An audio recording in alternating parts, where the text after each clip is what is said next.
go back to the Tony Romo thing, out 6 to 10 weeks. I might actually root for the Cowboys a little bit this year. I cannot stand Tony Romo. Huge Tom Brady fan. Why can't you stand Tony Romo? I say this. People always say, "Hey, you from Texas, boy?" And I'm like, "Yeah." They're like, "You root for the Cowboys?" I said, "They're America's team. You ought to be rooting for them." And that's how I get around that. I usually watch them late in the season if they're doing well. But my loyalty is with the Cowboys. But I like college football a lot more. But why don't you like Tony Romo? So. I say this to all my friends, people that I used to work with.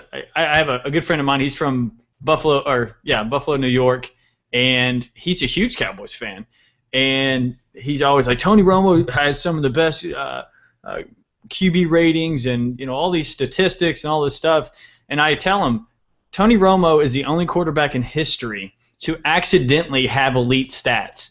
And by that I mean he's always had a phenomenal offensive line, he's always had a phenomenal receiving core, and he's always had a 1-2 punch with his running backs.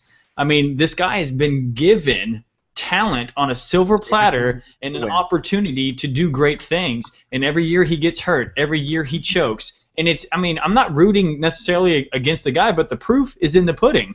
You get what you get.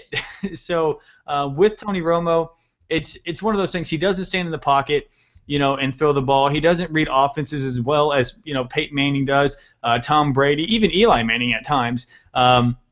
He's just one of those guys that accidentally got put in that situation. I think if Tom Brady or Peyton Manning or even Cam Newton were the quarterback of the Cowboys, they'd go to the Super Bowl every year because